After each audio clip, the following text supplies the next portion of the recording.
Hello बच्चों, कैसे हैं आप लोग। आशा कर रहा हूँ अच्छा ही होंगे और घर में मज़े से पढ़ाई लिखाई कर रहे हैं। आप लोगों की पढ़ाई और तैयारी अच्छी हो, इसीलिए मैं भी ये वीडियो सीरीज लेकर के आया हूँ। और आज के वीडियो में हम लोग पढ़ेंगे ह्यूमन डाइजेस्टिव सिस्टम, मानव पाचन तंत्र के बारे में।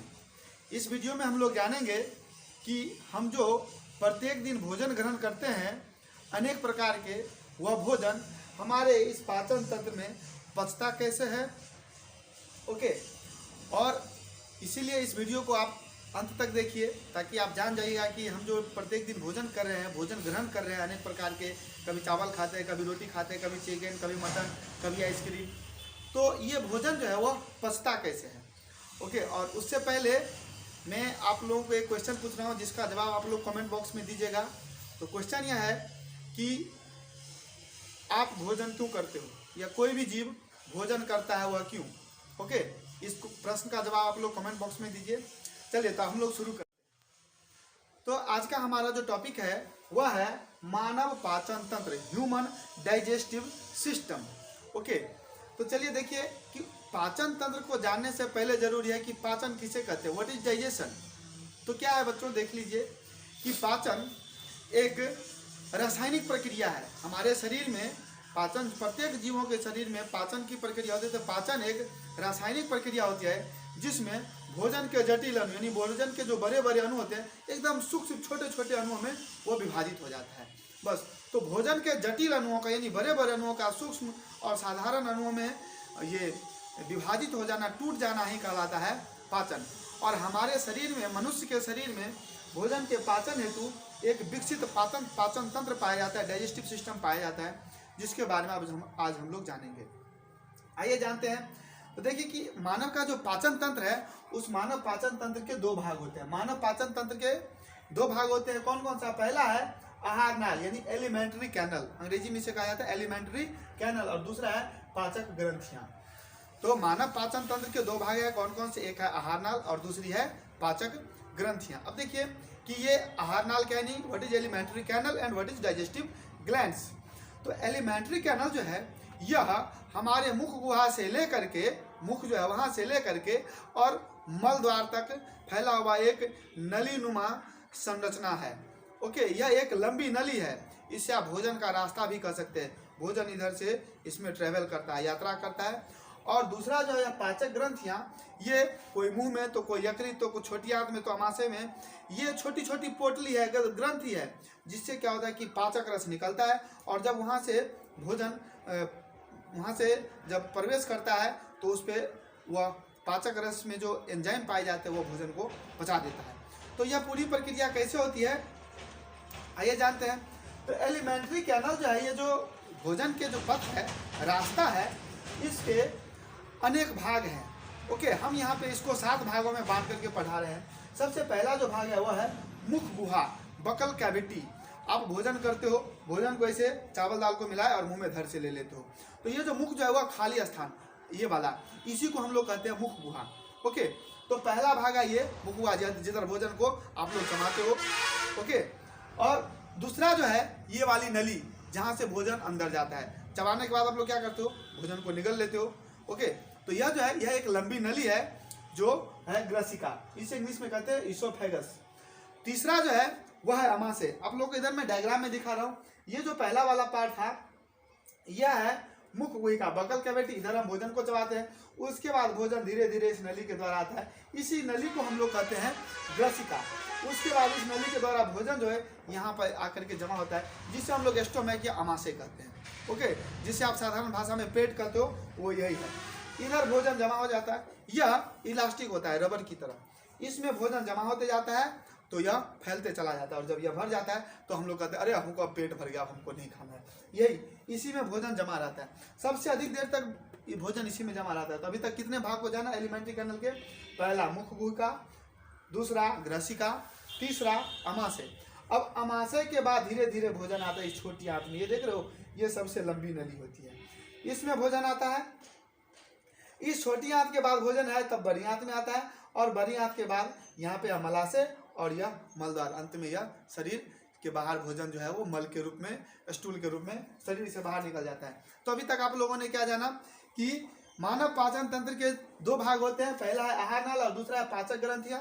और आहार नाल के 7 भाग हुए, मुख गुहा, ग्रसिका, अमाशय, छोटी आंत, बड़ी आंत, मलाशय और मलद्वार। ओके, चलिए अब हम लोग जानते हैं कि ये तो हो गया एक पार्ट आहार नाल। अब दूसरा क्या है, पाचक ग्रंथियां।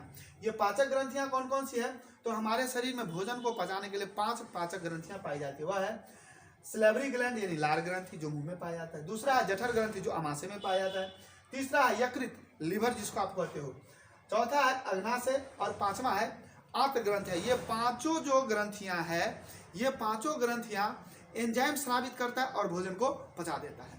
और ये आहार नाल का नाल है जिधर से भोजन इसमें से प्रवेश करता है और भोजन पे जगह जगह पे पाचक ग्रंथियों से एंजाइम निकलते हैं और उसको पचा देता है। तो बच्चों आप लोगों ने अभी तक जान लिया कि हमारे पाचन तंत्र के कितने भाग होते हैं। अब चलिए आगे जानते हैं कि ये पाचन तंत्र में भोजन जो जाता है तो पचता कैसे है। देखिए क्या होता है कि भोजन को हम सीधे सबसे पहले मुंह में लेते हैं, तो यानी कहाँ, यह मुख गुहिका में। यहाँ पे क्या होता है, हमारे मुख गुहिका में 3 महत्वपूर्ण पार्ट हैं, एक है जीभ, दूसरा है दांत और तीसरी है लार ग्रंथि। दांत जो है वो भोजन को एकदम पीस पीस करके चबा देता है, ठीक उसको छोटे छोटे टुकड़े में बदल देता है। और ध्यान रखिए जनरली हम लोग समझते हैं कि भोजन का पाचन पेट में होता है, पेट से शुरू नहीं होता है, भोजन का पाचन हमारे मुंह में ही शुरू हो जाता है। हमारे मुंह में जो हम जो दांत से जो भोजन को जो चबाते हैं वहीं पे उसको पाचन शुरू कर देता है, वहीं से वो भोजन छोटे छोटे टुकड़े में ये बदलता है। वो भोजन को देखिए क्या होता है कि हम जैसे आए करके चबाते हैं कि वो भागना चाहता है, जीभ उसको पकड़ के देता है, तुम चल उधर कहाँ जा रहा है, तुमको दांत पहले चबाएगा, और दांत उसको पीस देता है एकदम। और जैसे ही दांत पीसता है तो ठीक उसी समय से हमारे मुंह में लार ग्रंथियां है, ठीक है। अब देखिए कि हमारे मुंह में जो यहाँ पे लार ग्रंथियां होती है, आप देखते होंगे कि हमारा मुंह हमेशा गीला रहता है, ओके, और वो लार ग्रंथि जो है उसमें से लार निकलता है, जिसको आप लोग देहाती भाषा में लेर या थूक जो कहते हो, वही लार ग्रंथि है। हमारे मुंह में 3 जोड़ी लार ग्रंथियां पाई जाती है, ओके, और इन लार ग्रंथियों से जो लार निकलता है उसमें ये टाइलिन और एमाइलेज एंजाइम पाए जाते हैं। क्या क्या पाया जाता है, टाइलिन और एमाइलेज। यह क्या करता है भोजन को, ये मैंने भोजन को ना मुंह में ही पचाना शुरू कर देता है, इसीलिए समझ लीजिए कि भोजन का पाचन जो है वो मुंह में ही शुरू हो जाता है, ठीक है। अब कैसे पता करेंगे कि मुंह में होता है, तो इसको देखिए क्या होता है कि ये टाइलिन और एमाइलेज एंजाइम है, भोजन को जैसे हम चबाते हैं एकदम पूरा रोटी को चावल को जो हम चबाते हैं तो क्या होता है उसमें मंड पाया जाता है, मंड को स्टार्च कहते हैं, कार्बोहाइड्रेट जानते होंगे, उसको यह एमाइलेज एंजाइम क्या करता है, माल्टोज शर्करा में बदल देता है, इसका स्वाद जो मीठा होता है। इसीलिए भोजन आपको एक काम कीजिएगा, क्या करना है कि रोटी ले लेना है, रोटी का एक टुकड़ा, और बिना सब्जी लेते मैंने छुच्छे रोटी को क्या करना है, चबाइए, 1 मिनट तक चबाइएगा ना तो देखिएगा कि मुंह में मीठ लगने लगता है। वही मंड जो है वो माल्टोज शर्करा में बदल जाता है, किसके द्वारा, तो टाइलिन एंजाइम के द्वारा। और ये टाइलिन एंजाइम कहाँ से निकलता है, तो लार ग्रंथि से निकलता है। प्रत्येक दिन हमारे मुंह में ना 1 से 1.5 लीटर लार स्रावित होता है, जान लीजिए कितना, हमारे मुंह में प्रत्येक दिन 1 से 1.5 लीटर लार जो है वो स्रावित होता है, ठीक है, ओके। चलिए आगे बढ़ते हैं। अब भोजन जो है क्या, यह चबाए हम तो चबाया हुआ भोजन एकदम गीला हो गया, छोटा छोटा टुकड़ा हो गया, वह इस नली के द्वारा, इस ग्रसिका के द्वारा आता है अमाशय में। ध्यान रखने की बात यह है बच्चों कि इस ग्रसिका में भोजन का पाचन नहीं होता है, यह सिर्फ इस मुख गुहा को इस अमाशय से जोड़ने वाला एक लंबी नली है, ठीक है, जिसमें भोजन आता है।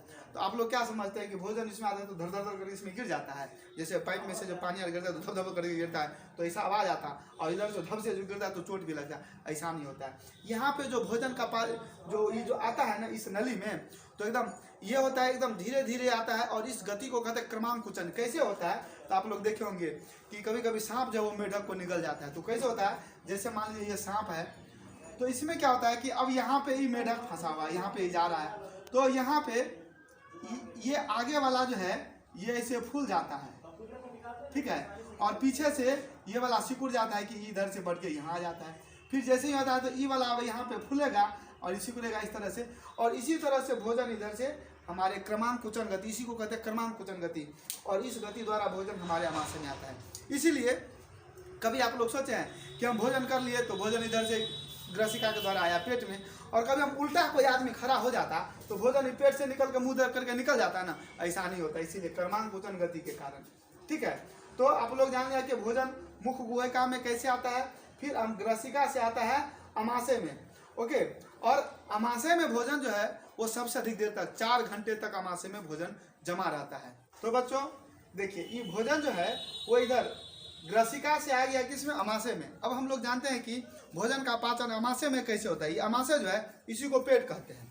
ओके, अब देखिए अमाशय ये ऐसा होता है, ठीक, ये बैलून की तरह संरचना, इसी को हम लोग अधिक से बढ़िया से समझ यहाँ बना रहे हैं।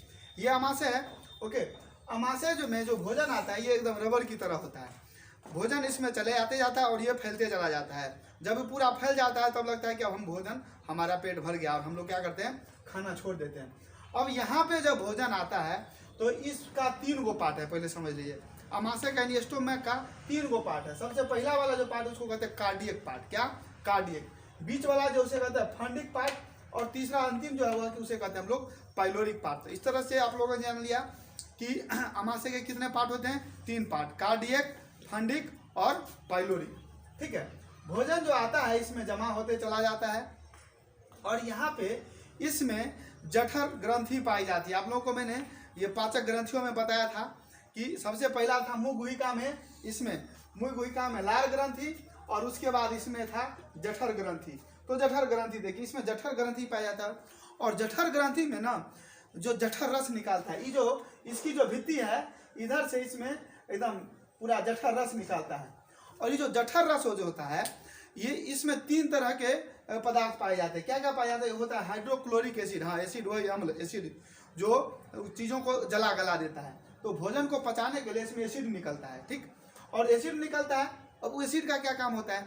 तो हम जो भोजन किए हैं तो उसमें बहुत सारे सूक्ष्म जीव, बैक्टीरिया और ये सब चला जाता है। आप लोग सुनते होंगे कि हर जगह पे जीवाणु बैक्टीरिया है, तो हम भोजन जो करते हो तो उसमें भी आ जाता है। तो वो तो हमको ससुरा डेली वो पेट में या शरीर में बीमारी पैदा कर देगा ना। तो यही हाइड्रोक्लोरिक है, जैसे ही आता है उसको मार देता है, गला ही देता है जो हाइड्रोक्लोरिक एसिड।